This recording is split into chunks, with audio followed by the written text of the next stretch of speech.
राजवीर एक व्यापारी है और काम के सिलसिले में दूसरे शहर गया हुआ था। रात काफ़ी हो चुकी थी, लेकिन फिर भी उसने सोचा कि घर सिर्फ 100 किलोमीटर ही तो दूर है। 1.5 से 2 घंटे में आराम से घर पहुंच जाऊंगा। राजवीर ने ऐसा सोचकर होटल से चेकआउट किया। तभी उसकी माँ का फ़ोन आया कि बेटा कितने बजे तक घर आ रहे हो। तब राजवीर ने कहा कि माँ बस 2 घंटे में पहुंच जाऊंगा। तभी एक काली बिल्ली ने राजवीर का रास्ता काटा तो राजवीर ने जोर से चिल्लाया कि ये कहाँ से रास्ता काट गई। तब राजवीर की माँ ने पूछा कि क्या हुआ। तब उसने कहा कि कुछ नहीं माँ, गाड़ी में बैठने जा रहा था और ये काली बिल्ली रास्ता काट गई। तब उसकी माँ ने कहा कि बेटा आज मत निकलो वहाँ से, तुम होटल में ही रुक जाओ। काली बिल्ली का रास्ता काटना शुभ नहीं होता है और तुम हाईवे पर ड्राइव करने वाले हो। तब राजवीर ने माँ की बात को अनसुना करते हुए कहा कि मैं आपको 2 घंटे में घर पर मिलता हूँ। ऐसा कहकर राजवीर ने गाड़ी हाईवे की तरफ मोड़ ली। आज राजवीर को रास्ता काफ़ी खाली लग रहा था, जैसे वो अकेला ही हाईवे पर गाड़ी चला रहा था। थोड़ी दूर आने के बाद उसने देखा कि रास्ते पर एक औरत दुल्हन के लिबास में खड़ी है और वह उससे लिफ्ट मांग रही थी। राजवीर ने सोचा कि लाओ इसको बिठा लेता हूँ, अच्छी कंपनी मिल जाएगी। लेकिन अचानक से वह औरत रास्ते से गायब हो गई। यह देखकर राजवीर को जैसे झटका लगा कि ये क्या हो गया। उसने सोचा कि आज कुछ ज़्यादा ही चढ़ गई है, लेकिन तभी उसे आवाज़ आई कि मैं बैठ गई हूँ। यह सुनते ही राजवीर ने मिरर में देखा तो वह औरत पीछे सीट पर बैठी थी।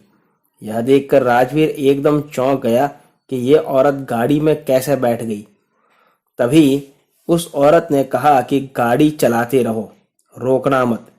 इतना सुनते ही राजवीर डर सा गया और उसे लगा जैसे वो उस औरत के कंट्रोल में है।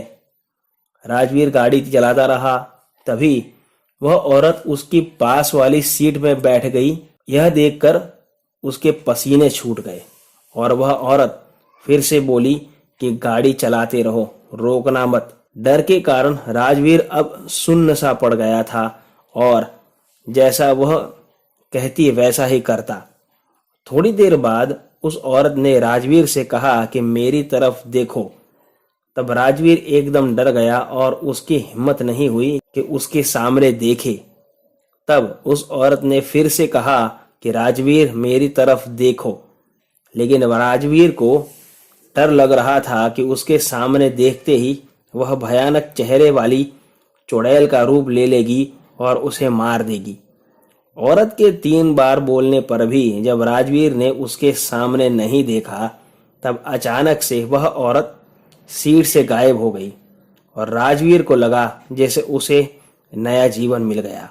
तभी इतने भयानक चेहरे वाली औरत राजवीर ने गाड़ी के बोनट पर बैठे देखी, जो उसके सामने आंखें फैलाए दांत निकालकर चिल्ला रही थी कि मुझे देखो।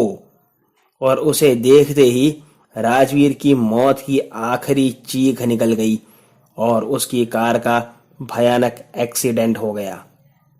8 दिन हॉस्पिटल में कोमा में रहने के बाद जब राजवीर को होश आया, तब उसने अपने परिवार वालों को देखा। हॉस्पिटल से छुट्टी मिलने के बाद राजवीर को घर जाकर उसकी माँ ने बताया कि वह रोड से करीब 1 किलोमीटर दूर झाड़ियों में पड़ा मिला था गांव वालों को। लेकिन वह अपने परिवार वालों को तब कुछ बता ना सका कि उसके साथ क्या हुआ था। ये थी राजवीर की कहानी। ये कहानी आप लोगों को कैसी लगी मुझे कमेंट करके ज़रूर बताइए। आप सुन रहे थे मुझे यानी कश्यप को आहट एक अनहोनी की चैनल पर। धन्यवाद।